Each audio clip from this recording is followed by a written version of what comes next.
നമസ്കാരം, സ്ട്രൈക്ക് ടോക്കറാണ്.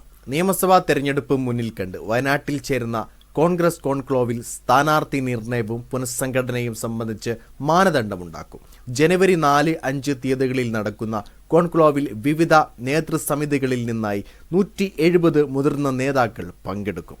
ജനുവരി ആദ്യം തന്നെ സ്ഥാനാർത്ഥി നിർണയത്തിനുള്ള സ്ക്രീനിംഗ് കമ്മിറ്റി AICC പ്രഖ്യാപിക്കും. തദ്ദേശ തെരഞ്ഞെടുപ്പിലെന്ന പോലെ തന്നെ നിയമസഭയിലേക്കും സ്ഥാനാർത്ഥി നിർണയം താഴെത്തട്ടിൽ നിന്നുള്ള നിർദ്ദേശത്തിന്റെ അടിസ്ഥാനത്തിലാകണമെന്ന ധാരണയാണുള്ളത്. നിയമസഭാ മണ്ഡലത്തിന്റെ അടിസ്ഥാനത്തിലുള്ള കോർ കമ്മിറ്റി മുന്നോട്ട് വെക്കുന്ന പേരുകൾ അടിസ്ഥാനമാക്കിയായിരിക്കും തീരുമാനം.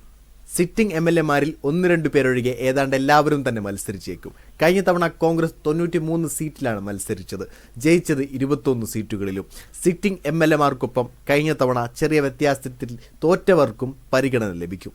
ജനസാധ്യതയുടെ അടിസ്ഥാനത്തിൽ മണ്ഡലങ്ങളെ ABC എന്നിങ്ങനെ തരംതിരിക്കും. ഉറപ്പായും ജയിക്കുന്നത് A വിഭാഗം. നല്ല പരിശ്രമം നടത്തിയാൽ ജയിക്കാവുന്നതാണ് B വിഭാഗം. മറ്റുള്ളവ Cയും. തദ്ദേശ സ്ഥാപനത്തിലെ വോട്ട് നില, സർവ്വസംഘത്തിന്റെ റിപ്പോർട്ട്, കോർ കമ്മിറ്റി വിലയിരുത്തൽ എന്നിവ അടിസ്ഥാനമാക്കിയാകും തരംതിരിവ്. 2021 മത്സരിച്ച 93 സീറ്റുകളിൽ വലിയ വ്യത്യാസം ഇപ്രാവശ്യം വരാനിടയില്ല. 70 സീറ്റിൽ ജയമെന്ന വിശാല ലക്ഷ്യമായിരിക്കും പാർട്ടി മുന്നിൽ വെക്കുക.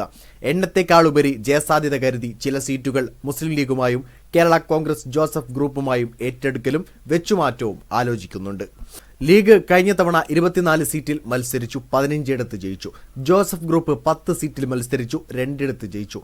RCP CMP കക്ഷികൾക്ക് ജയസാധ്യത തീരെയില്ലാത്ത സീറ്റുകൾ നൽകി എണ്ണം തികയ്ക്കുന്നതിന് പകരം ജയസാധ്യതയുള്ള സീറ്റുകൾ നൽകണമെന്ന് അവർ അനൗപചാരികമായി ആവശ്യപ്പെട്ടിട്ടുണ്ട്. കോൺക്ലോവിൽ സീറ്റ് വിഭജനമോ സ്ഥാനാർത്ഥി നിർണയമോ ചർച്ചയായില്ലെങ്കിൽ പൊതുവായ നയം തീരുമാനിക്കും. ചില MP-മാരും നിയമസഭയിലേക്ക് മത്സരിക്കാൻ താൽപ്പര്യപ്പെടുന്നുണ്ട്.